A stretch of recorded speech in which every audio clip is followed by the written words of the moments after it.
What's up, STS Nation, and welcome to another episode of Surviving the Survivor, the podcast that promises and delivers and bringing the very best guests in true crime right into your living room, on your laptop, or wherever you might be. Today, we are diving back into the Lori Vallow Daybell story, and what a story it is. She is the so-called Doomsday Mom, set to go on trial for murder in April.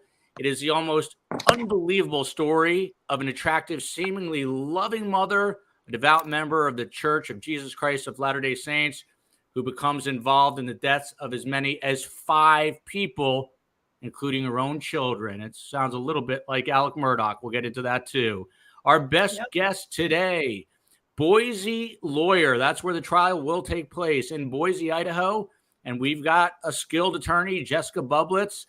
She has more than 20 years of courtroom litigation experience. She's tried numerous cases in both state and federal courts. She's the first woman in Idaho to be named a top 100 trial lawyer by the National Trial Lawyers.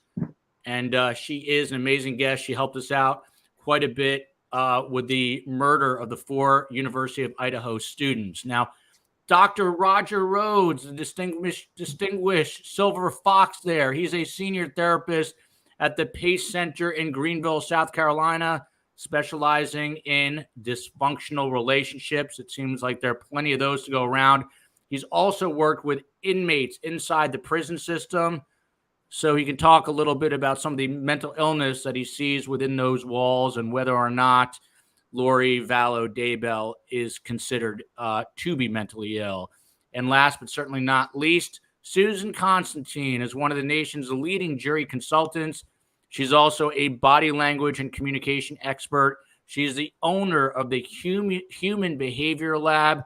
She can read you better than anyone else. She's appeared on Dateline Today, Fox and Friends, and many other big-time shows. A couple of quick notes. Please follow us on Facebook, Instagram, Twitter. We are at Podcast STS. Look at my chief technology officer, a.k.a. my wife, with that scroll down there saying everything I was about to mention. You can also, importantly, listen to us anywhere you find podcasts. You can support us on Patreon and also become a YouTube member, such as, if I can get this scroll to work, Sky Ricky, a new YouTube member. Let's just dive right into this, and then we'll go in reverse and cover some of the latest information. Lori Vallow Daybell was in court yesterday, and there was some news out of that. But Roger Rhoades, you are a slick therapist. This is the title of this episode, and I'd love an answer. Is Lori Vallow Daybell mentally ill or pure evil? Both. In truth, I mean, she is she mentally ill? Yeah. Is it enough to keep her out of jail? No. I mean, everybody has a great reason for making crappy choices, and she's made a lot of crappy choices. So there's an element of responsibility, and one of the areas she uses as a good excuse is the church she's a part of and the faith area she was working with. And if she wasn't with that church, she'd be with something else and she'd be blaming something else. She's just a professional blamer. That's really interesting to me, and I'll tell you why. My father is a retired psychiatrist. My mother is a retired social worker. My dad, unlike myself, is quite the intellectual, and he read a lot of Jean-Paul Sartre. And he had a famous quote that said, "The only choice is not to choose." So he's a big believer in choice, and it sounds like she made, as you just alluded to, some really bad choices in life. The question is, go ahead. Well, here's what's interesting, though. I mean, this is what's bizarre to me. Okay. Yes. You have to file a notice if you are the defendant that you are going to use mental health with regard to a defense to one of the elements of the offense. Okay. In Idaho, we don't have an insanity defense, but we do have a statute that allows you to give notice that you are going to use mental health with regard to a defense on one of the elements. Okay. So conspiracy requires a mens rea, which is an intent to conspire. It's a mental element of the offense. And along with murder, one also has a mens rea, certain requirements that the state has to prove. And if Lori was going to use mental health as a defense to the mens rea, the mental aspect of the conspiracy or the murder charges, she would have had to let the court know she was going to do that. And they have said in court the last couple of times, the defense has said, we're not going there. We are going to say she didn't do it, period. And that's fascinating to me. And to me, that's dropping the ball, because the one thing that I think here, the world has watched her bizarre behavior, and the world is already judging her based upon the fact that she's clearly not responded from the very beginning the way a mother should respond, right? She hasn't cared, hasn't been concerned where they were, lied about where they were, smiles all the time when she shouldn't. She looks like she couldn't be bothered about giving a crap where her kids were. And that in itself is translating to the public to demonstrate that there's something wrong here, right? Something wrong. She did something. She's guilty of something. And they're not going to go there in the defense at all with regard. They're just going to say, no, she had nothing to do with it. I don't think that's going to connect, because the jury's already seen that there's something, that she has some sort of guilt, she's done something culpable here, right? She wasn't concerned as a mother when she should have been. And just like they're going to judge her behavior. They're going to judge who she is and say she's guilty of something. They did the same thing with Alec, although he knew to play the game. Yeah. He knew to pretend and to try to fake it. She doesn't know to pretend and try to fake it. She sits there in court like this, right? And it drives everyone crazy. That's an interesting distinction. Yeah. And I want to circle back in terms of the legal definitions of being mentally ill. By the way, I was up till 4 a.m. writing. I think I butchered that quote. I'm thinking about it in my head. The only choice you do not have is not to choose. So you always have a choice. That's the quote. The only choice you do not have is not to choose. Susan Constantine, same question to you. Is Lori Vallow Daybell mentally ill or pure evil, or both, as Dr. Roger Rhoades just said? Yeah, I'm going to vote for Dr. Rhoades here. Yeah, I got one. Yeah. All right. Yeah. Here's the reason why. Anyone that truly believes that her children are zombies and was indoctrinated into this cult, which is, I think that she really believed that. The fact that she really believed that is so far off from what is normal, right? So we know that in itself is abnormal. And when you listen, you watch her behavior and the fact that she's been able to walk away, go on about her life, get married, party, and have a good time without any sort of concern or empathy or compassion. I think she truly believes, she was so indoctrinated by this cult, that cult belief. And, and I've done a lot of research in these cult belief systems. And, all they need to do is just kind of move that sand ever so slightly, and then ever so slightly again, and then ever so slightly again. And so they don't just turn into zombies, right? There is this indoctrination that happens over time to where the person starts to believe it. And I think that her husband is the one that, of course, is the culprit. The other part of it, is she evil? There is only one thing that could make a person commit those types of crimes, whether they were mentally ill or not, is evil. I think I'm coming from a place that I believe there's true evil in this world. And I think that not her children weren't possessed with evil. I think it was, the thing is, she and her husband were possessed with evil. And that's why she saw evil in her children. So, it's a very complicated system. But I do think that it's both. And we'll break it down further. The other interesting thing about Susan, among many, is that she is a jury consultant. We've got to talk about how they're going to pick this jury. Jessica obviously can weigh in, as well as Dr. Rhoades. We'll get there in a minute. This sounds like Dr. Roger Rhoades, but it is Kendra True Crime Goth. She says she is crazier than a bed bug, followed by Shauna Gunn. Lord forgive her, she know not what she do. Any woman who would marry the guy that your dead children are buried in his backyard is manipulative, crazy, and beyond evil. Followed here by Connie Palmer. So mental illness gives you a pass for murdering your children. That is no excuse. The same punishment should apply, in my opinion. I think that is definitely the sentiment among many. Paula Steen writes, death penalty for both, nothing less.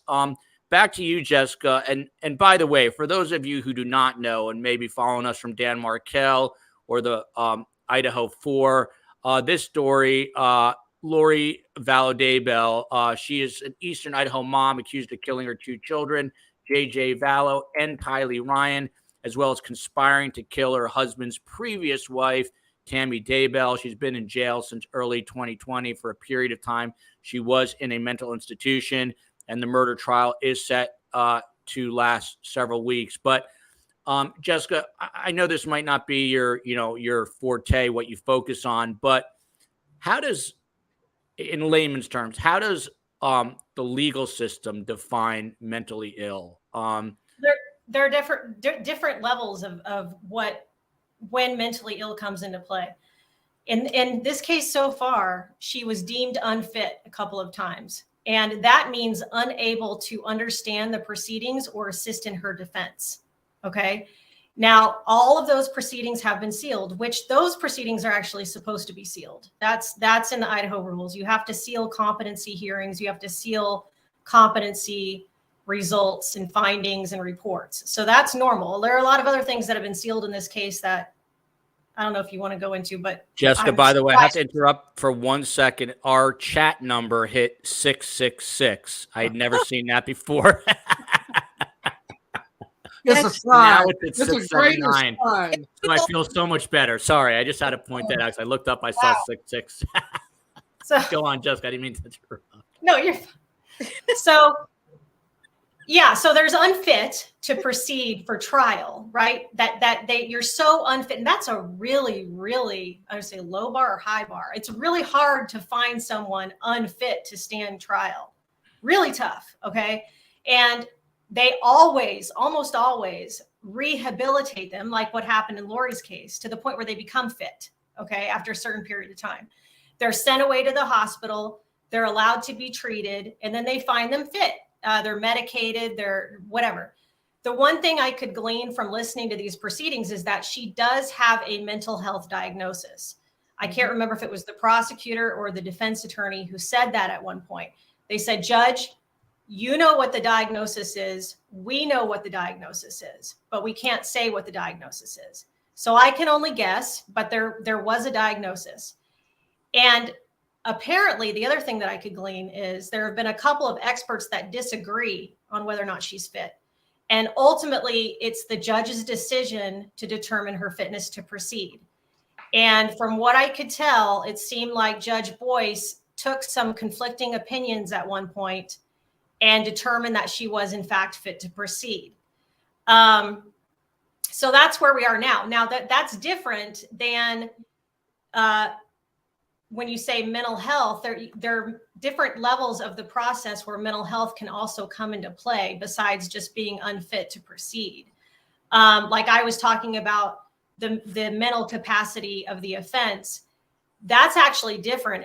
And the Idaho court has said you can't use a competency evaluation, which is the fitness to proceed evaluation, to determine the mens rea aspect or the intent of the crime. Those have to be different evaluations. And then at sentencing, it would also be relevant whether or not she has a mental health diagnosis and how that should be factored into a sentence. Obviously, in a death penalty case, it's going to be less significant, although her attorneys have argued the significance of that she is so mentally ill that there's constitutional issues with death penalty with somebody who's mentally ill. So there's different stages of the process where it's relevant in different ways. And right now she's competent, but yeah. I just have a question. Was she tested before all these problems? Before all the stuff that's the Netflix documentary said that her ex-husband, one of the deceased, called police and said he wanted her evaluated, that she was making threats and scaring him and needed to be evaluated for commitment proceedings, which is a different type of evaluation. Oh. And evidently she was evaluated. She played the role of, they have a video of her in custody, or not in custody, but like in a holding room where she's talking to police and kind of charming them at the time, making light of the evaluation. And then apparently she got one done. Other than that, I don't know I didn't see any record of treatment or diagnosis for her. Yeah, my gut tells me that she was weird before this. And before the cult got her, I think she had cultized herself, so that she just walked in and, hey, I know the right sign and I'll give it if I get into this game. She was not well. This was just things that happened after the fact. Yeah, I think she was definitely unwell prior, but I think she started to deteriorate as time went on. Real quick here, Bonnie Lee Lopez writes, I agree with the popular belief she's pure evil. It's very easy to claim mental illness, but as a psychiatric nurse of 40 years, that's someone who's been a psych nurse for 40 years, I don't buy it. Followed by this comment, which I'd like Susan and then Dr. Rhoades to address. She sure looks crazy to me. Susan, what does that mean? Can someone literally look crazy, or is that just a misnomer because it's used all the time?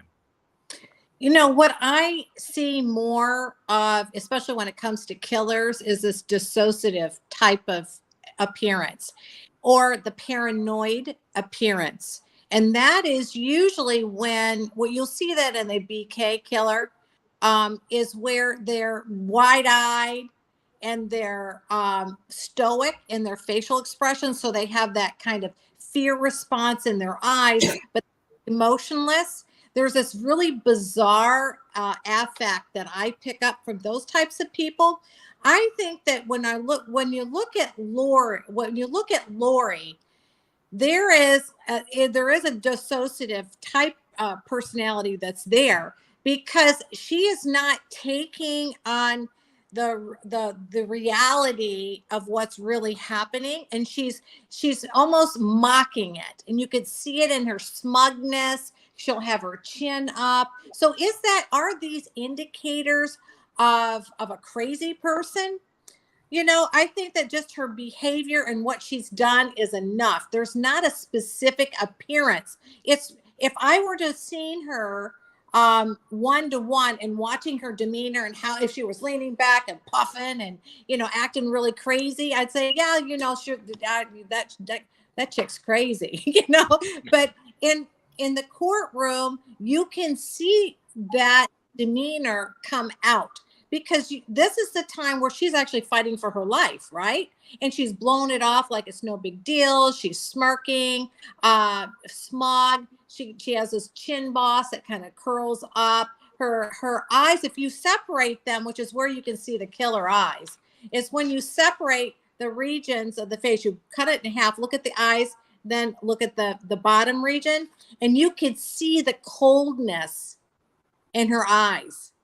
And also when you look at her eyes, she had her brows come together, which is a form of anger, so that she's very angry, but she blows it off with trying to smile through it. So there's these multiple emotions that she's exhibiting, and when you cluster them all together, it's really disturbing. So it's not like she's acting crazy. She's just not acting like a person would be if you're fighting for your life and not taking it serious. And the fact that she's acting out in showing these different expressions, which everyone can see, and the fact that she is detached from realizing that people are watching her and the jury's going to be watching her, and she's somehow going to have this dynamic personality that's going to win people over, in itself is crazy. Man, I'd be self-conscious. Go ahead. I think that's one of the reasons, it was after the one hearing in August of 2022 where she's on camera, the last hearing that they allowed to have televised on video, where exactly what you're describing happened, where she's mocking. They had the camera right on her face the majority of the time, and she just looks so off for somebody who is on trial for murdering their children. She has no compassion, no self-reflection, no self-awareness, exactly what you're describing. And it was the very next hearing that her own attorneys filed to have videos removed from the courtroom. And they said they didn't like that the cameras were on their client the entire time. And I think they picked up on the fact that she just comes across terribly. And so they didn't want the cameras on their client. No, I wouldn't also too advise that she'd ever take the stand either, because that's crazy. You should have consulted Murdoch.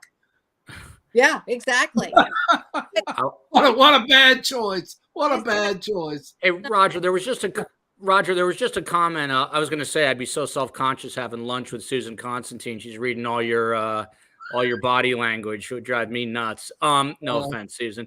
But Roger, there was a comment up just now that I would love for you to address. Okay. It says, how does she live with herself? How does Alec Murdaugh? How do these people live with themselves? Because they have two personalities. Yep. They have, I'm wonderful and I'm guiltless and I'm a mass murderer, and you can tell in this case, in another case, I would love to see Bundy and some of the other mass murderers filmed against her and look at some of the similarities in body language, because I think you would see it. I love that idea of being disassociative, because that's where they are. For them to put up with that they're caught and they want to own that. They don't want to own it. They have to disassociate. They have to connect a different personality. So in a way, they're kind of splitting their personality between a mass murderer and a wonderful mother and housewife. Yeah. And that's a psychopathy that is very alarming. And, it seems to me, and as I guess because we're in this world together, in the crime prevention, and we're in that, in the crime world, that we see so much of it, it's hard not to get tainted by it. But it just seems like, I don't know if it's, and I'm not going to blame it just on COVID, but since then, there's almost like this, almost a psychic epidemic of people that have started coming up with these most bizarre, strange things they're doing, from tics to, they're doing all kinds of stuff. Yeah. As a psychologist, I got this kid that came into my office, and he's sitting across me. He's going, rah, rah. It's like the social contagion. Yeah. So think about that this way. What her group that she was involved with, it was their own social contagion that is creating the psychic epidemic. It's a mental health epidemic. And we're seeing more and more of these people that are so detached, emotionally detached. They are truly they. If you want to say they are they, because there's more than one person living inside of them. And to me, when I see that, I have to tell you, to me, I see just legions of evilness, legions of demons that are in these people, act out in all these different ways. And if you don't believe in evil, watch them closely, and you can literally see it morphing, and their eyes become very black when you tap into them, and you tap into their weaknesses, their vulnerability, and they latch at you. That is a cocktail in Dr. Matsumoto's work, a dangerous cocktail of what is called imminent danger. contempt, disgust, and anger. You put those three things together and you are going to see things bad happen. I think You Susan think makes it's an kind of interesting a- point. I just heard a stand-up comedian, not doing stand-up, but talking about how prior to COVID, you'd watch those Doomsday Prepper shows, and she is known as a Doomsday Mom, and you'd kind of poke fun of them. And post COVID, a lot of people are like, oh, damn, they were kind of smart. They were preparing for the end of the world. So there is, like there's always a grain of truth with these jokes. And I think post COVID, it's revealed some of these people who have these tendencies to think maybe we're in end days here. Lindsay O'Reilly writes, could Lori be the dark triad? Once again, we've got a global audience here. Tina, hello from Germany. I do want to get into, so there was a hearing on Wednesday. And by the way, my knit saloon, good evening from Sweden. So we got Germany and Sweden in the house. Hello. You, Jessica, a judge is going to rule on 3 different motions next week. The defense attorneys, Jim Archibald and John Thomas, they are Lori Vallow Daybell's attorneys. They are public defenders. As far as I know, that the charges here, multiple counts of first-degree murder and conspiracy to commit murder for the deaths of 7-year-old Joshua J.J. Vallow and 16-year-old Tylee Ryan. They're both Lori's children, along with Chad's previous wife, Tammy Daybell. So next week, Jessica, in a motion to compel, Daybell's attorneys are asking for prosecutors to turn over all written and recorded statements made by Chad while in custody. The lawyer acknowledged that on Monday he did receive approximately 3,000 phone calls and recordings of 5 in-custody visits involving Chad, not specifying who he was speaking to or visiting with. How in the world do you go through 3,000 calls between now and the beginning of April when this trial is set to start, Jessica? These people are between a rock and a hard place. And by these people, I mean the judge, the prosecutor, and the defense. They are all in a bad predicament right now for various different reasons, and they have no one but themselves to blame. The judge is ruling, you're correct, on a motion to compel and on a motion to dismiss. Basically what Vallow Daybell's attorneys have argued is exactly that they are continuing to get discovery past the discovery deadline, which was set for the end of February, and that it is so voluminous that they can't possibly go through it all and prepare for trial in time by April 3rd. And they could actually, one remedy would be to potentially say, okay, let's prevent the state from being able to produce any of that at trial. And this is evidence they simply can't use. They sent it over after the deadline. But what's the problem with that for the defense is, what if it helps Lori? And what if these phone calls that Chad is making are all about how he's going to throw her under the bus or something like that? Until they listen to these audios, they have no idea. These could be exculpatory for them in some respect. So they have to go through them all. They have to make sure that they may want them in, rather than just saying, okay, this is late, keep it out of trial. But in the meantime, Lori has not waived her right to speedy trial. And so the other thing that the judge can't do is set the trial out or continue the trial like he did for Chad, because she hasn't waived her right to speedy trial. So everyone's in an extremely tough spot, and there's no real solution here for the defense except to go through it all, whether they have time to or not, period. They have to go through it all unless their client waives speedy trial. They have to find a way, because some of it could be exculpatory. And I can tell you this, Chad is playing his own in his own world. He is not concerned about what Lori is doing. And he is, in my opinion, from listening to everything, he's in it for himself, whereas she's concerned about him. She's concerned about trying to strategize together, and he's not. And we're going to get into that, because the director of Sins of Our Mother actually brought that up on a talk show, saying she thinks that Chad may turn on Lori. Speaking of I that, think he already has. Yeah. Speaking of dismissing some of that evidence, the attorney for Lori Vallow Daybell said that they quote unquote, dumped 5,000 pages on us on February 27th and back to those 3,000 phone calls. Jessica, I mean, you say they're between a rock and a hard place and they have to go through that. But how do you, real quickly, shout out to Papa Bear from Moscow, Idaho, which is Jessica's old stomping grounds, and currently her current stomping grounds. Julie I says hello from Boise, Idaho. But how do you go through all that? You hire a lot of paralegals? What do you do? I guess so. Yeah. You can have the conversation with your client. And here's the thing. I mean, they're already in a situation with the speedy trial issue, and the judge knows that. And the judge is worried that he's already encroached upon her speedy trial rights and that he's already got an issue there. And he said as much in hearings. And the reality is he's past that 6-month mark in various ways.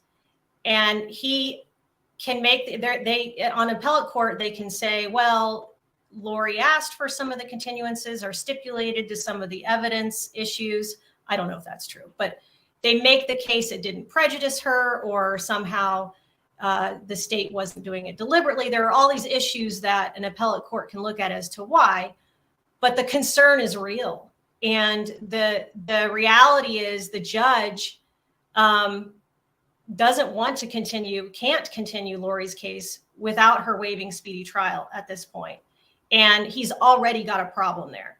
And it's very unusual. I will say I went through in some previous cases trying to find instances where a court has actually thrown out a case that's a serious felony matter for infringing on someone's speedy trial rights. Couldn't find one. They always find a way to justify why it was delayed, right? They simply, maybe that exists and I didn't find it. I think it's really rare that it happens. So most of the time you're having that conversation with your client and you're saying, look, do you want a good trial or do you want a speedy trial? Because if I don't have time to go through all of this, I may not be giving you the best defense that I can.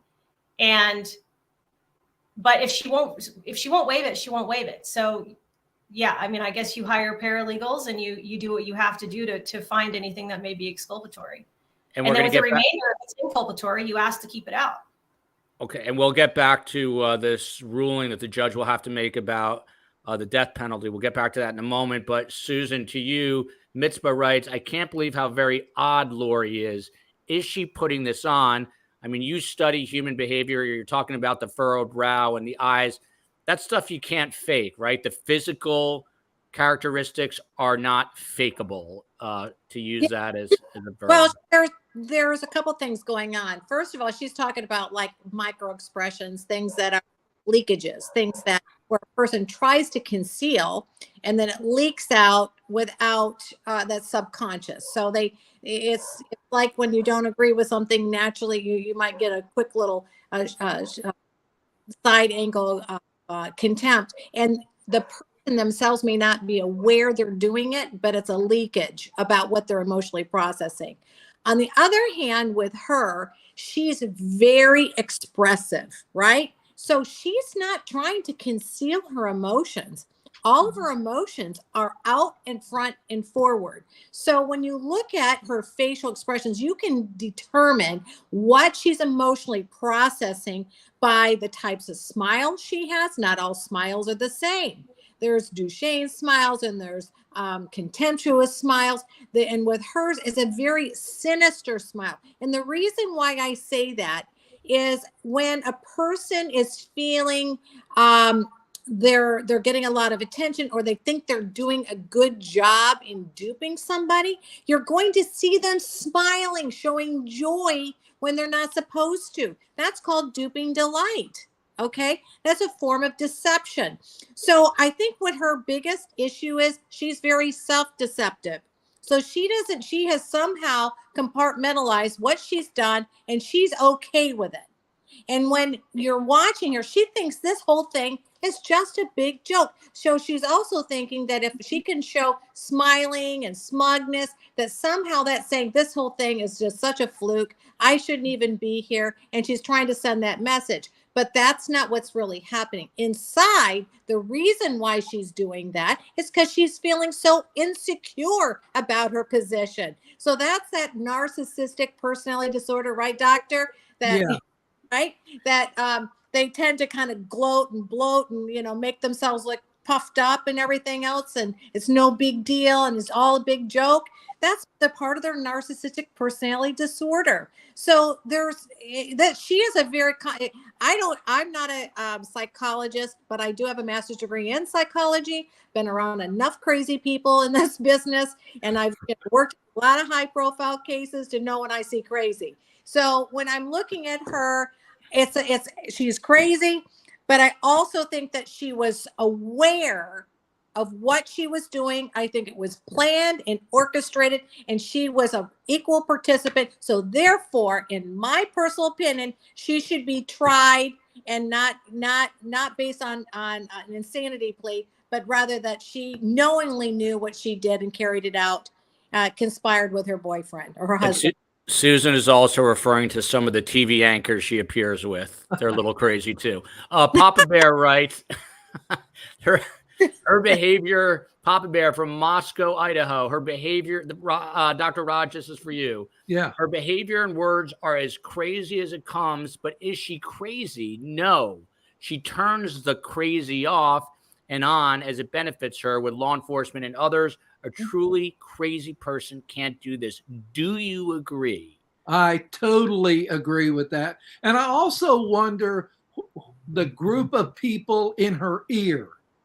I think she might have cultivated a group of people who continue to give her a story of, you're right, this is bad, there's nothing wrong, you've been. And I think she goes to that as quote unquote the truth or her truth, and her actions are divided against that. She and somewhere in her knows she's done wrong, but I think she's listening to a crowd that says they've got it wrong.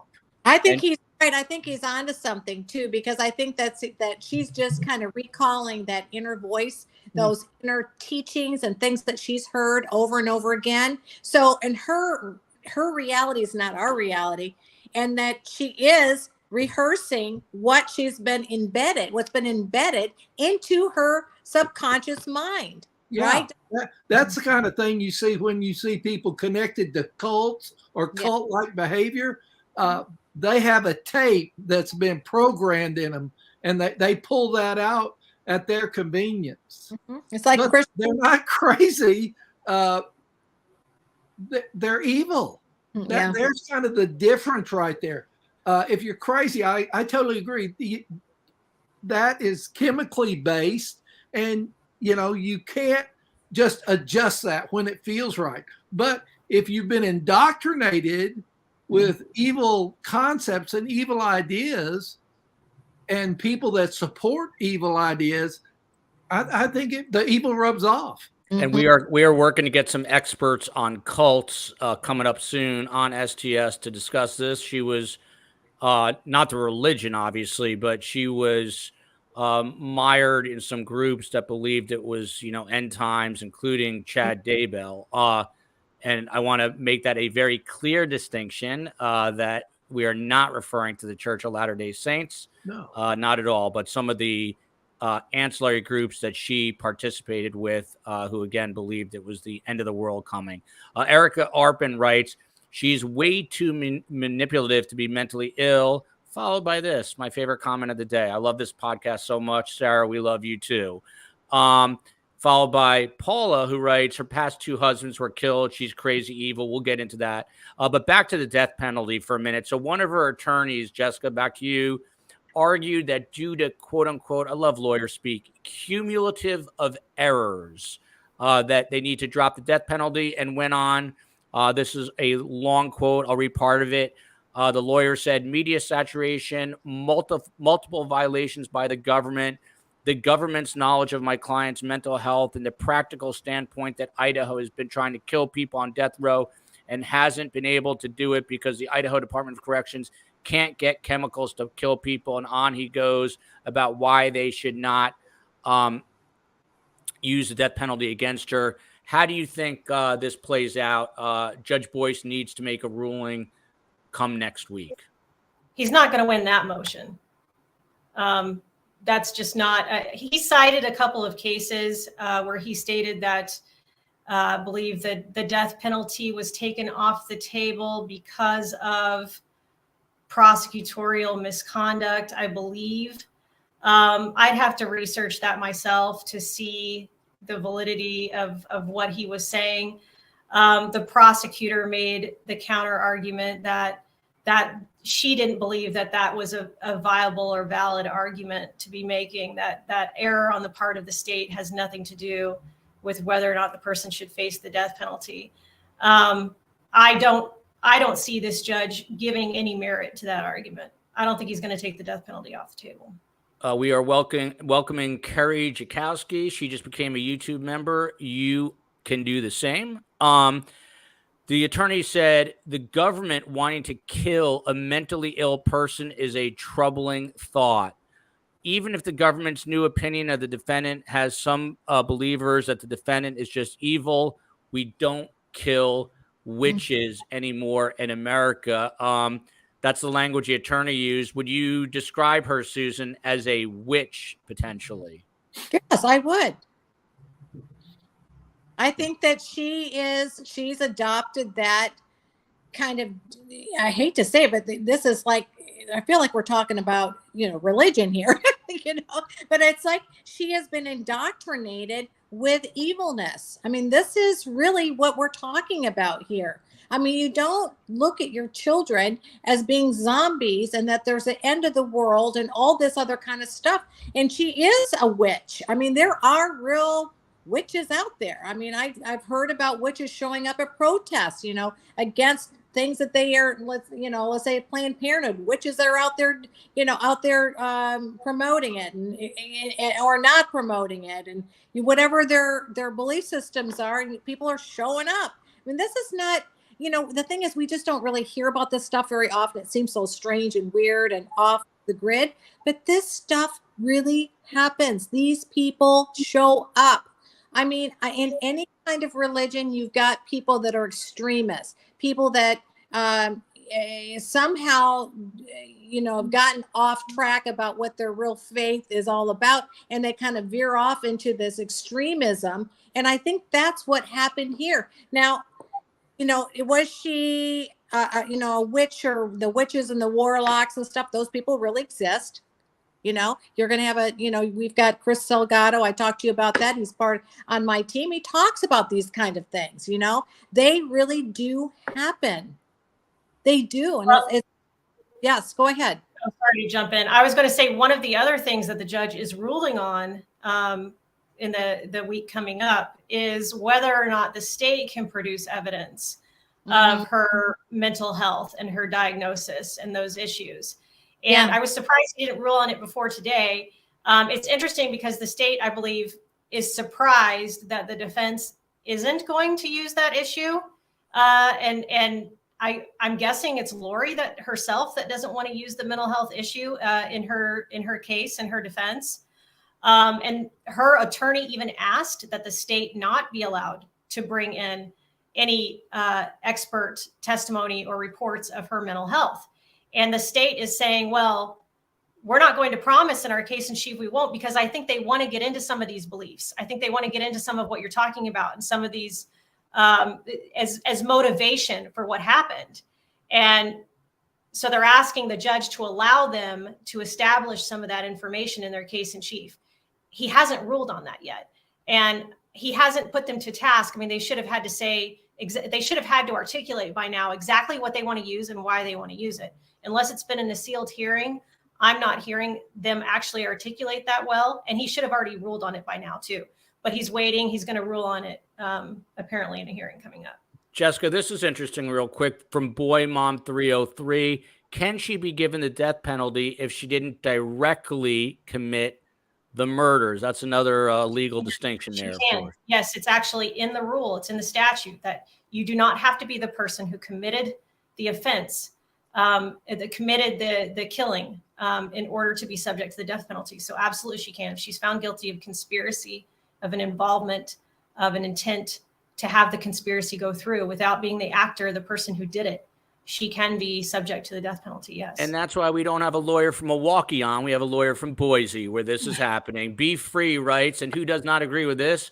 Love Dr. Rhoades. He is the next Dr. Phil. Dr. Phil, Dr. Drew can just go into retirement because I got nothing on this guy. From your mouth to God's ear. It's going to happen. It's going to happen. P. Willie writes here, and this is for you, Dr. Rhoades. Yeah. My armchair diagnosis, she's a, quote, vulnerable, attractive, female, malignant, narcissistic sociopath. Curious what you think. And also, Dr. Rhoades, curious what you think of labels. Again, not to invoke my father, a retired psychiatrist. He was not big on labels. He hated labels. Neither am I. He just called people what they were. Yeah, and I think we have a history of people having different beliefs from different religions. And there's a lot, yes, are there witches, and yes, is there dark evil out there? Yeah, but it's not an issue until you break the law. When children die, I don't care what you believe. You're going to jail or you're going to the death penalty. Come on. They're muddying the waters, all they're doing with this. It's just crap. No. Lisa Garvey writes, addicted to the channel. I lived in New York City in the 90s. There was a big mural in Harlem that said crack is whack. That's during the crack epidemic. However, we love you being addicted to this channel. So stay addicted, and STS Nation is not whack. They're right on. Susan, back to you here. The attorneys describe her mental state as being extremely complex and fragile, and claim that she is not making up any of her mental illness. This is according to motions filed in court. Do you agree with that assessment? I do believe that she's extremely fragile. But keep in mind, when you're talking about narcissistic personality disorder, which is actually it falls underneath when it's psychopaths and sociopaths, that's antisocial personality disorder. Those types of people are extremely fragile and thin-skinned. You tap into their belief system, you tap into their status, you tap into things that are important to them, you will see them crumble, because that's just what they are. They bloat themselves up because that's the image they want the world to see. But inwardly, they're not like that at all. They're scared, little, fragile people that are, whatever has happened. I don't believe that there's any person in this world, and doctor, you can feel free to correct me. I just don't believe that anyone is born the way she is. I think something happens throughout people's developmental stages, throughout their lives, that created this being that we see right now. Am I kind of on the right category? Well, people's mental status is a mixture. Okay, it's what you're born with and what people do to you. Mm-hmm. And it is the mix of that produce unwell people, and it produces people who do not respect the laws of the land. And there's where they operate from an element of no accountability, superiority. Yeah, and they're above it, without a doubt. And man, that crowd is scary. Mm-hmm. They love and find identity in killing people. Hey, I got to tell you, it wasn't just about a few weeks ago. I was at a gas station just pumping gas, and I had left my door open slightly. And this person that was next to me, this young girl in her 20s, was apparently angry that my door was partly open. And she said, "Shut your door." And I was like, I'm looking, I'm like, what? What are you talking about? She literally came over to my car and slammed it. And then called me every name in the book. And I'm looking at her like, this chick is whacked out. Well, she's got issues, obviously. Yeah. A lot of pent up aggression in this country. Man. I mean, Eating on my window. So, Yeah. of course, reading body language, I'm going, get the heck out of here. that body language is called common sense. Yeah. BW writes, did she question, this is an interesting question for you, Dr. Rhoades. Did she question why his kids weren't zombies? Why some of her other kids weren't zombies? Why just these two kids? Why kill these two? Did she like delineate her insanity and just focus on the two children? And why would you do that? Well, you've got to have a good reason to make a bad choice. Well, the reason is they're zombies. The reason is they're from Mars. The reason is they do this. They got pick anything as the reason you're going to defy the law of the land. And I think she was around people who supported that kind of thinking. If everybody in your group says your kids are zombies, day after day after day, like talk about moving the sand. I think her sand was very movable. Mm-hmm. And so they moved it to, hey, what are you doing with zombie kids? Get rid of them. And she's like, oh yeah, man, that's if I'm a true believer, I'm going to get rid of my kids. It's not about fact. It's about labeled fact by others. Interesting distinction there. Brandon writes, Jessica, this is for you. If she gets a death penalty, they won't put her to death until 25 years from now. How does Idaho operate? Is that true? And then we've got, look at this international audience tonight, Dorota watching in Poland. But how does the death penalty operate? We've also heard with Brian Koberger of firing squads. What's going on in Idaho? Like, how does it operate as far as how do they put them to death, or how does it? So they have to. This person says it'll be. Would it be appeal after appeal? Would it take 25 years realistically to actually put her to death if she was convicted and was sentenced to death? I can't say I followed enough of the cases to see how long it actually takes. My general sense is that it doesn't take that long, not 25 years, but years of appeals typically. Do they exhaust all of the appeals in that process? I believe so, but I can't say that I know for sure how long it might take to actually put her to death. She Jukester says basically the same thing. Who cares if they get the death penalty? It won't happen for 30 years. In some states, Texas, it's really quick. Most other states, it takes a while. Donna Lena breaks it down. This sounds like my dad speaking here. I believe Lori Daybell is one of the most selfish people in the world. That's something my father would say. Just cut right to the chase. Didn't care about anyone else but herself. I got a question. I want to add to something like that.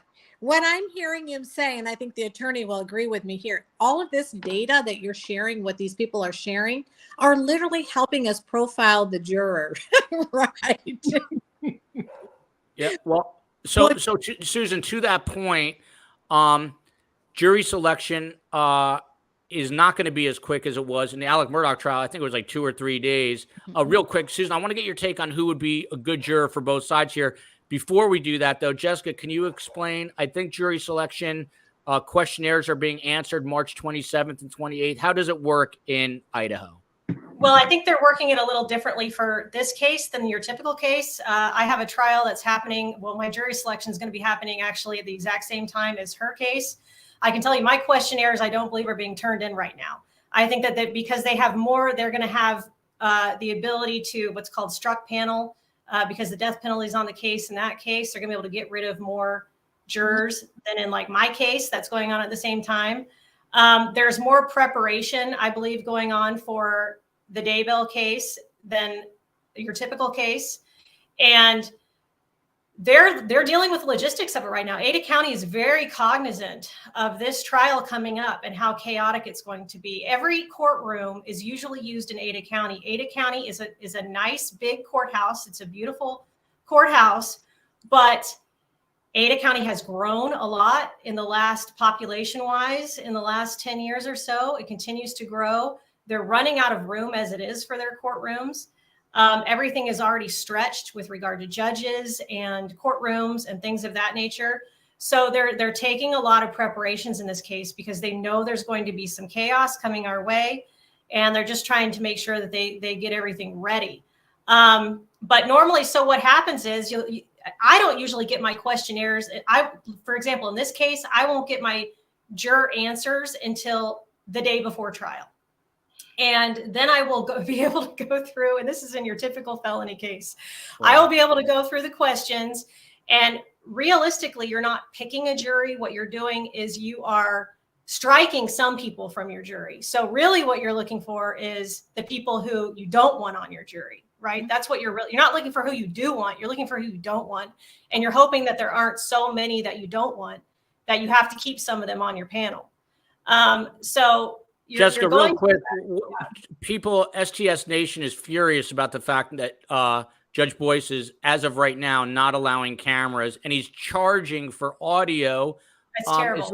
Is this SOP, or is this why is he doing this? I have my theories on why he's doing it. I don't think it should happen. I think that that's something that should go up on appeal in the future. What is a public trial should be a challenge to the Supreme Court, because we have a constitutional right to a public and speedy trial. And she has a right to a speedy trial. Her attorneys could assert her right, to a public trial. Her attorneys could assert her right to a public trial and challenge that themselves. But as far as I know, they haven't. But, maybe they think it's not in her best interests to have the trial be public. Historically speaking, it was considered in everybody's best interest to have it be public, not only the public, but the defendant, because then you assure fair process of law if you have it transparency, right? If everybody can see what's happening, then the idea is it's more fair. And so the fact that he's not allowing that people have to pay for it or whatever this is that they're doing, I think encroaches on that constitutional right. And I think that's an issue that somebody should make an issue out of at some point. And Gigi McKelvey, who's covering this for Law and Crime and just covered Alec Murdaugh, she calls it the most expensive pay-per-view in history. It's going to cost taxpayers something like, she did the math, if it goes 8 weeks, something like $6,000 at the rate the judge is charging. It sounds like something is fishy there. It does not sound kosher to me. Well, so I have to pay for an audio whenever I want a recording of a hearing myself. So if I want my own clients, if I want a recording of a hearing that happened on my case to make an argument, and I need that from the clerk, I pay a certain amount for that recording. So I think what they're doing is they're saying this is no different than anybody else in any other case. And if you want a copy of the recording, you can pay for it like we've always done. But again, in a case like this, I think that there are larger principles at play that they should be looking at. And I think that Judge Boyce, he has sealed so much of this case. He has done so much of this case privately. He must have a inclination towards privacy and secrecy to an extent that I don't think is always warranted within the rules, depending upon what the issue is that you're keeping private. Do you think, I know you have to maybe go in front of this judge one day, but do you think it's because he's relatively new and is just leery of all the attention? Because this is going to be an avalanche, a cascade of media attention. It's unlikely I would go in front of him because he's in East Idaho, and that is a long drive. And we typically won't take cases that far away unless it is a serious case and it's something really that there would be a reason to take a case out there. So I think it's really unlikely that I'll be in front of him. But so then tell us the truth. What's going on here? I think they sometimes with small counties, they live in their own little world and they get to run their own show. And Rexburg or this area of Idaho in general is heavily Mormon. It is the hot seat of Mormonism for Idaho. And you got to realize Idaho is not homogenous. It's like any other state. You've got regions that are very different from other areas, right? Just like West Texas is different than Houston. Okay. Idaho has some pockets that are very different from each other. It's not all one way in the state. East Idaho is a very specific, homogenous area to an extent. And, the Mormon church is very secretive in general, right? I mean, they don't talk about their doctrines very much. There's a lot of control over what people can say about them. And there's control over even being able to go into their places of worship, their temples, who can do that, when they can do that. Their whole culture is very steeped in, we can keep things to ourselves the way we want them and control it that way. And I think this is just, I don't know if this is really accurate or not, but you asked for my thoughts. I'm guessing that they're used to that. And so his inclination is to keep things close to the vest and not to have to share. Janice P. Susan, this one's for you. In a case like this, the jury should be made up of mental health experts. Followed, by the way, real quickly here, Shaquille Oatmeal, my favorite name on the show. She's cuckoo for Cocoa Puffs. That's another thing my dad would say, or Dr. Roger Rhoades.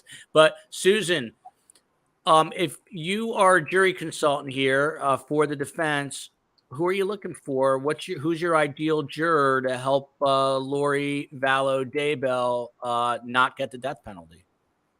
Okay, so, well, first of all, there is a whole other process, which I think counsel will talk about, which is the Colorado method. So when you're death qualified, when there's a death case, that's a whole different type of qualification for a juror. So for the defense, they're almost at a disadvantage, because if she is going to be, the death penalty is going to be on the table, then they have to be predisposed already to be able to carry out a verdict based on the punishment of that particular crime, with a murder. So they are already authoritarian. The jury in itself are already going to be predisposed to be authoritarian. So when you're looking at a jury pool, here's how I do it, and Counselor said it perfectly, is that it's really a form of deselection, right? We're looking for those dangerous jurors on either side, defense or state. But the bottom line is not, oftentimes they'll ask the question, can you be fair and impartial? And they'll say, of course, they're going to say no or yes or whatever. But the thing is, will you be? Okay, so it's changing the language, so just tweaking it a little bit, and then actually having them repeat it. Okay, repeat it to me. If there were a defense juror, I will be fair and impartial, even though the defendant is here being tried for murder, as a cop. So you want them to actually say it. And the reason why is because cognitive load builds when you don't really believe it. So then you've got the stammers, the stutters, the uncomfortableness, their eye fluttering, and that's what I'm analyzing. So really, it takes the attorney to ask the right probative questions that's going to create a stimulus, so I can see if there's some sort of hidden bias. So there is no such thing as a perfect juror for either side. There isn't one. There is no ethnicity, education, past history, if they have children or not, what their level of education is, if they served on a jury.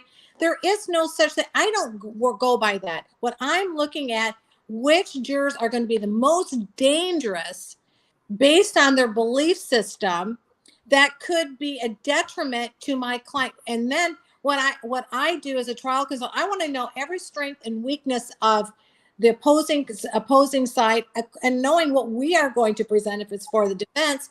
And then I'm going to be looking for people that when they're answering the questions, that appear to be authentic in their responses. I want to look for people that believe what they're saying, and they say what they believe. And that is part of it.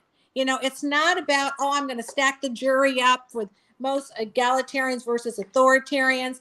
And then, once they get into deliberations, the authoritarians are going to win over the egalitarians. That's not how I do it. I'm looking for people who will be fair and impartial on either side, whether it's defense or prosecution. And Jessica, right. And you want to know what your defense is, though, too, going into it. You're exactly right. So in order to know who to look for, you have to know what is your message, what is your defense, if you're the state, what is your message? What are you trying to convince the jury of exactly? And so in this case, if you're the defense and your client is telling you, we're not bringing up mental health, this is not going to be part of our defense, we're not looking for that. I think then you're looking for a different juror than if that was your defense. Yeah. And so it drives me nuts because I actually invented a technology that's called the jury lab. And it analyzes the emotional processing of individuals when an attorney is in the midst of a mock trial. They had a mock trial and they ask questions, opening, closing statements. There's certain key points of evidence. I'm measuring the emotional responses of that jury pool, and that's actually when you have several panels that come in, you're starting to see some clarity on what types of personalities or jurors might be more fit for one side versus the other. And I've had cases where we've got an attorney say, "Well, I want to." They wanted a retrial in one of their cases. I said, "Well, let's test it." And after we tested, I said, they hate them. You do this again, you're going to get the same results again. So it's very true. And I will tell you, juries go with their moral code. Yes.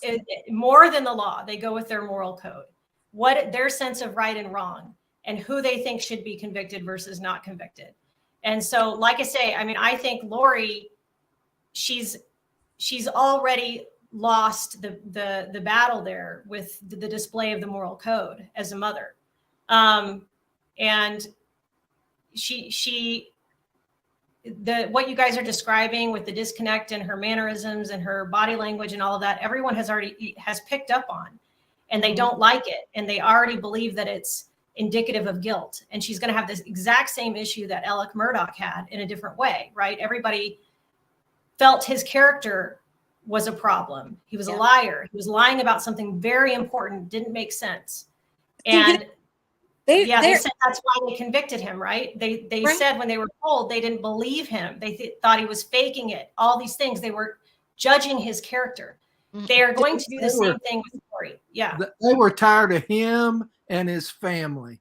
That's what that was all about. Yeah. The thing is, what people don't realize, and why I love the work that we do, and I think all of us we have a different piece of what we do, which we've spent in.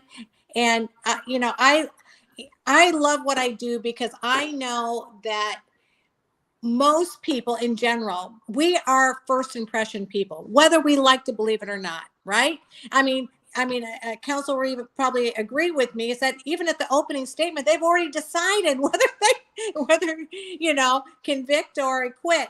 I mean, that's kind of just in the jury research, but that demeanor evidence, watching every little movement, gesturing, smirk, and like with Murdaugh when he took the stand, because he was over accentuating his emotions, he was pushing his emotions. The reason why you didn't see tears and you saw the snot is because it wasn't authentic. It wasn't a true sense of concern, empathy, compassion. That's why you saw all this mucus stuff down here and not through the eyes.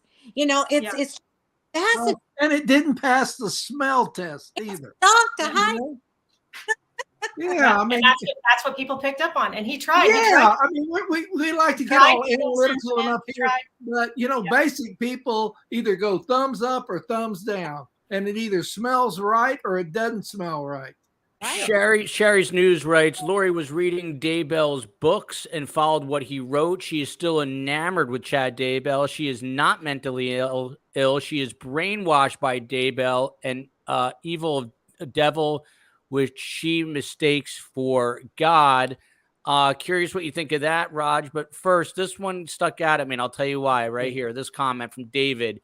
Nobody thought she was nuts during Wheel of Fortune, except for maybe Vanna. What's interesting, we're also doing the Dan Markel murder case, and that is a FSU professor that was murdered by two hitmen. hired but orchestrated by the ex-brother-in-law and the ex-mother-in-law, and Donna Adelson. She was on Wheel of Fortune too. Raj, maybe it's all Wheel of Fortune. If you go on Wheel of Fortune, wow, there we go. There's the bottom line of this. It's the curse of the Wheel of Fortune. That's Pat great Sajak's fault. there. Pat Sajak's fault. It's Yeah, crazy. oh, he's the evil bean. Raj, let me ask you a question. Yeah. This is what I, they say she goes in for, she had to be evaluated, have a mental health evaluation. Same deal with Alec Murdoch. You joined us on the show. We, by the way, interviewed Dr. Roger Rhoades and a bunch of ex-cons who served hard time. That episode did really well. It's really interesting. That's why. And now I completely forgot my question, Roger. Oh, no. I was going around. Wait a minute. Let me interject here. It's going to come back to me. A part of this, all of this is, I think, around the speed of the trial and all that, is how long can Lori hold her emotional breath? Because I think at any time she exhales, crazy's coming out. Yes. Yeah, I mean, and so they want it quick. They want it, and because I think she believes, like, because of how she's been taught, she can hold herself, her emotional breath in and lie effectively that I'm innocent. But have you seen that before? I'm sorry? Have you seen that with people where they can seem completely normal in one circumstance, but then the rest of the time they're clearly completely not reacting the way somebody who is truly grounded in reality would act? I mean, usually I see one or the other, but I don't know. I think some of it in this case is very specific because some of the behavior is taught behavior. Okay. It's not really mental illness. It's mental illness taught. And so she holds that in and runs with that, but she's emotionally kind of holding her breath. And I think they realize that if they can draw it out, that's why they don't want to have a longer trial, because it's going to be real hard for her to look well for a long time. And that's why when you see the film and things of her, at times when she's, ready for the camera, kind of Gloria Swanson, I'm ready for the camera, Mr. DeVille. She's good because she knows how to hold her breath in. But, if you keep her out there for a while, oh, buddy, she's going to fall out. And Raj, I remember my question. Yeah. So they do these mental health evaluations. What are they actually doing during these mental health tests? Can you give us some insight? They have a line in which, the average normal healthy person answers questions and hit this line. And either if you hit above it or below it, that then signals that you have issues in this. And what's really interesting in what we're doing and what I think a lot of viewers are doing, they're becoming savvy to this and they don't need a test. They go off of the smell test. Okay, wait a minute. I've seen this. I've seen murderers before. I've seen how murderers respond before. Ooh, it looks a lot like that. And then they make a decision based on that. So I think, we're becoming, as a society, and with film, more educated. And back in the day when they came up with the test and stuff, there wasn't any of that. Susan, obviously, if you're the defense, you want jurors who are really empathetic. How do you empathetic for what, though? See, good question. Yeah. That's why I'm not a jury consultant. But I was going to ask you, how do you determine who has empathy and who doesn't by either a juror questionnaire or just speaking to them? Well, here's a really good one. You want them to describe something of an instance in their lives where something, for example, of something that impact, they had to make a big decision. And then you ask them, how did they think or feel about it? Let's just see how they order it. Do they pick out the think first or they say the feel first? Right there, you can tell them the thinking or feeling. So the other thing is what we're looking at is, their body language in itself will tell you whether they tend to be a internal processor. Like, for example, if I want a juror who is detached more emotionally, I'm looking at those very analytic jurors, ones that have to have, they're the CSI guys, right? They have to have all the evidence to be able to cross the T's and dot the I's. I want, if I were working for the defense, I want people that are more open-minded. I want people to say, it's not black or white, could be gray, because the state side, they're going to be looking for those are more authoritarians, ones that can make those very difficult, harsh decisions. You know, you commit a crime, you let's just say you got a ticket. Here's another one, to get a ticket, right? Well, it's because you were speeding. Of course you got a ticket, you dummy. The other person says, well, you know, I wasn't going that fast. You know? So just the thing is, what I want people to understand, it's not a black and white thing. You got to get them talking. The more a juror, the more the court will allow the juror to talk. And usually in this case, if it's a capital case, will be an individual voir dire.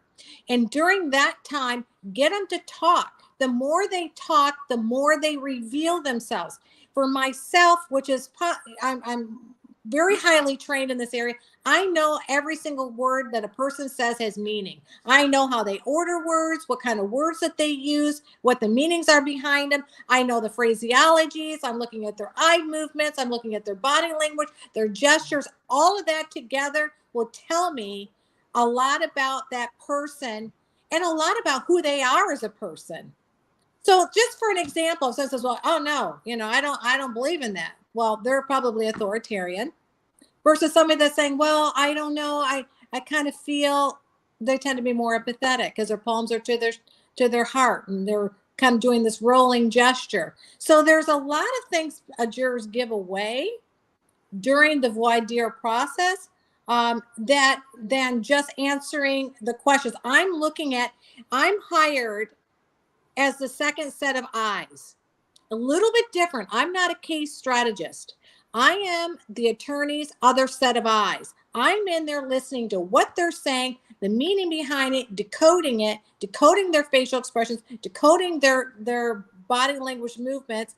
And then I'm throwing questions, how to follow up on those questions to dig deeper, because the more they talk, the more they tell me about themselves. So yes, empathetic, but empathy can be a lot of different things. Empathy doesn't mean, oh, feel sorry for me. They could have empathetic because these two children were killed. I feel sad for them. So it's a real art to be able to pick out a really good juror, to deselect a jury. And Jessica, one thing that I want to interject here that was brought up before that I think is incredibly powerful, and that is the culture. You know, when there was when you use the word Mormon and secretive, you're talking not about a religion, you're talking about a culture of how people operate. Do I think that is a factor in this? You better believe it. I don't believe the religion is, but I certainly believe the culture is. And interesting. That's a piece of where you believe what they believe. You know, people can say that they're unbiased, but that, first of all, no one is unbiased. Everyone has a bias. You just got to figure out and find out where it's at. And you just don't want their bias to be projected on your client either way. So you're going right back down to, we're looking for that neutral juror who will be fair and impartial, who will listen to the evidence that's been presented from. They will listen to both sides and render a fair verdict. That's what we're really looking for. And Jessica, to you said something interesting. It's not about selecting the jury that you want necessarily. It's about excluding those you don't want. And you sort of touched upon it, but briefly, who would you immediately exclude if you were defending Lori Vallow? Who would you say right away, boom, don't want him on the jury? Mothers. If you're a defendant, they're going to be least sympathetic to her, I think. I don't know. That just came. You put some thought into it when you're before you go in and you have your questions and you think about who you don't want on the jury. You're also looking for, like we were saying, someone who is not biased in a way that's going to hurt you.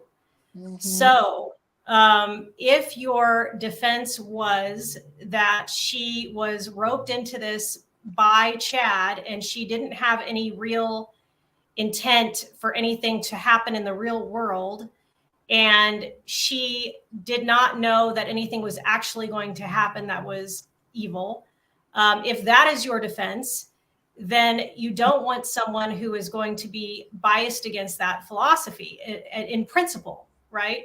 So you want to see if someone thinks that nobody can be brainwashed, everybody has free will.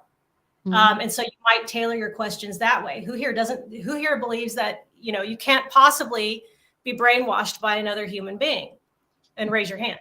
Okay. Now maybe you don't want that person on your jury if that's what's your defense. And so you have to know first, what is your defense? Why is that your defense? And then who would be biased against that? Then that's all just from the defense perspective. Same thing for the state. If you're looking for the state, what is your message? Is your message she was the ringleader? Is your message she was, the person who was pulling the strings of a brother who would do anything she wanted? And, and then you're going to maybe talk about manipulation and people who can manipulate and things like that. But, it depends on what your strategy is. It's amazing how much psychology goes into being a lawyer, right? Jeannie Cassiano is a friend of the show, and she writes, and Raj, I'd like you to pick this up. First of all, she has to be nuts. Charles was pretty good looking. She had him murdered to be with Chad. She's talking about her previous husband. This has actually come up a number of times on this side chat here, why she would have left her husband for a less attractive man. Dr. Rhoades, the looks have anything to do with this? And real quick, before you answer that, Kathy P., what I love about STS Nation, we are at the highest level of this entire show right now with the people watching, because STS Nation is smart. They come on, they stay on, they want to be educated. Best thing you can do, please tell a friend. Raj, does the looks have anything to do with this? Well, what really has something to do with it is relationship negotiation. Anybody that's in any relationship, man or woman, has a negotiating element to be with them. That everybody, I've got a little bit of value, or I bring something to the party, and I'm not giving it away. So if she lowered the man she was with's value and raised the value of getting to the new guy, then she's going to do whatever it takes. She's got a certain amount of relationship chips she can put in the middle of the table. And so if she wants the guy bad enough, she's going to put the chips in. And if he holds out well enough, it's a gamble, because, man, you never know who you're going to end up with. So, and the one thing you at first you throw out the door in relationship negotiations is common sense. See, that's where they go, oh, it's good looking. Well, maybe to you, maybe at this moment, but you get 5 guys, that are models, and people will come in and get, yes or no to them. They're real good, they're bums.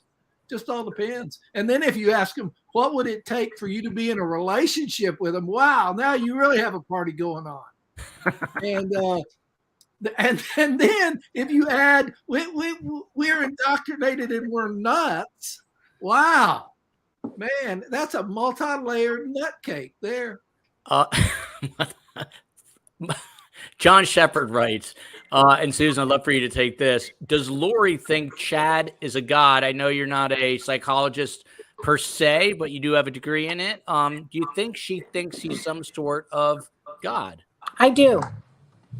How come? I think that she thinks that he is someone that has been anointed, that he is got a there's a form of holiness or something about him that, and I think that when you're talking about attractiveness, I think that's what she found attractive. It Yes, was not the looks, because in I don't know about you, as a woman, I'm not a type of person. Most women are not really attracted for like a husband just because of their looks. I mean, that's rare. It's usually about their characteristics, their power. By the way, their, Susan, let me interject for one Yes. moment to tell you Yes. a lovely, sweet story, and we'll continue on. 5 years after I was married, 5 years, not 5 days, not 5 seconds, not 5 whatever, 5 years, my wife comes to me in the kitchen and goes, I never realized it. You're not that bad looking. That's like, wow. One of my friends said that you're not that bad looking. I said, wow. But I think that's There's women. not a guy on earth. There's not a guy on earth that would say that. Well, I think that exactly. I think that's more common. I think and the psychologists here can correct me if I'm wrong, but I think there's been a lot of research on women's are very different than men as far as what actually attracts them. Totally. As far as the East is from the West. And, and what also, I love how we group women and men. Wow, that is so absurd. Each woman brings a list in. Each man brings a list in. And low on the list, unless you're in college and dating, is looks. No, it's all these other aspects. And I don't know about the other thing we were talking about, which was, do I think she thinks he's a god? No, a prophet or a speaker for God, I'd say, yeah. Mm-hmm. In other words, that's one of the chips he brings in. Would you like to hear from God? Oh, yeah. Well, I'm in touch with him, and I can do that if you get with me, but you got to get rid of that idiot you're with. Boom, it happens. And to that point, Dr. Rhoades, Becky Ireland, I did not pick this comment because she said nice things, and we will wrap it up in a few. Becky Ireland writes, hello from Ohio. I love SCS. I think Lori does not want to be classified as mentally ill because she needs her followers to believe in her and her agenda. Love this channel. Susan. Yes. No? Good philosophy. If she tends to carry it out. I don't know if she's strong enough. She doesn't strike me as someone strong enough emotionally to be able to handle that position. But why she doesn't want to be considered insane is really, to me, it's a mystery. I don't have that answer. Yeah, maybe she needs to believe in these things, and they have to be real, right? And so if she admits that she has an issue or it's a mental illness, then that's admitting to herself that she did what she did. And that her belief system's not true. That her belief system is wrong. Yeah. It's about true belief. And she wants to come off as, I'm a true believer. And because that's part of the dialogue. Mm-hmm. I think it'd be interesting to know more about actually that religion, that weirdness. I mean, because that guy was putting on seminars everywhere, right? Yeah, it'd be interesting to find out what he was teaching in there to understand how she started to adopt these belief systems. Yeah, he seems to be he strikes me as one of those people who is able to create a sort of cult following, like an offshoot of a main religion, like one of these people who, like the person in Waco who got everybody to come. I mean, there are certain personalities that are able to convince others to follow them. He seems to have that quality, or at least to certain people he did.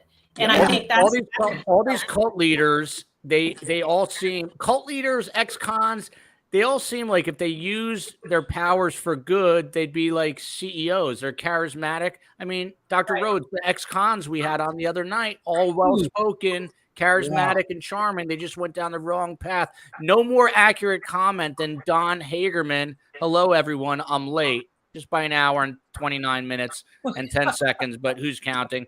We'll take this one more comment, and then we'll start to wrap, and I'll get a few more comments as we go. So not really one more comment. Mackie writes, if you see actually schizophrenic, you would deny the diagnosis to the grave if unmedicated. That's a good point, Dr. Rhoades. If you truly are schizophrenic, would you come out and say, hey, I am schizophrenic? Or would you do what Lori's doing and say, I'm fine and I'm not crazy?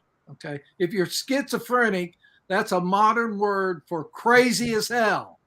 Okay. So in common language, that's really what somebody who's diagnosed with that is. And can you purposely be crazy? And the answer is no. No, you can't. You know, if you know, it's not about denial, it's about behavior. And with someone who can watch people's behavior and their eyebrows and everything, you're not going to get away with it. You're not going to get away with it. And most people who've ever dealt with schizophrenics, they are not just not well, they're way not well. When I think of someone when I see of schizophrenia in behavior, their reactions are different than hers. They're a schizophrenic. You see their eyes will move very rapidly. They're very anxious. Their gesturing is flailing a lot. You'll see these movements that are not, they're disjointed. A lot of disjointed expressions. incongruent. They're incongruent behavior. So, and they're not ones that you can control. She is able to control her smile. She is able to control her smirks. She's able to control her smugness, all at the right time. So that tells me, I'm not a psychologist, but I've seen crazy in gestures, and that's not what I'm seeing here. And that's what diagnostic people see too. They look at, it's not like, here's the spot, everybody hits that spot. No, it's not like that. And to believe that is foolish. It's you look at the total picture, and the total picture tells you a story. And that's what you just did. Look at this, look at this, look at this. And when I see that, boom, and I hit that. That's exactly how it works. Well, they generally have a high level of suspicion and paranoia. And you'll see that in their facial expressions too. Yeah. Sensory combustion writes, Dr. Rhoades is naturally therapeutic. Yes, he is. Let me do a disclaimer here. Unless you're married to me. If I was in South Carolina, say, what the crap is that? God knows I need a good therapist. And if I was in South Carolina, it might be Dr. Rhoades. For those of you who do not know, Dr. Roger Rhoades is a senior therapist at the P.A.C.E Center in Greenville, South Carolina, specializing in dysfunctional relationships. He's worked with inmates on the inside of the prison system, so he knows about where Lori Vallow is these days. Dr. Rhoades, we started with this question. I'm going to end with this question. We asked, is Lori Vallow mentally ill or pure evil? What is your bottom line diagnosis on Lori Vallow? It can change over time, but for today, what is your bottom? I believe she can use that to defend herself, that she's mentally ill? No, I don't believe is she mentally ill? Yeah. Is she that mentally ill? No.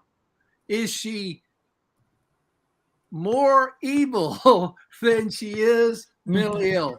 Oh, yeah. Oh, yeah. And, whether she's a witch or whatever, all that in truth doesn't matter. Because I know lots of witches. I went to school in New Orleans, and I saw lots of witches, but they didn't kill people. They were what we would call law-abiding weird. So the fact that she has gone off the rail, and we have all these reasons, enough reasons to encourage her to do so, I think we've put the nail on it right there. She is a not well person surrounding herself with equally not well people to the place that she became murderous. That's my belief. Susan Constantine is one of the nation's leading jury consultants. She's also a body language and communication expert. She's the owner of the Human Behavior Lab. She does it all. She's appeared on Dateline Today, Fox and Friends, and a lot of other big-time shows.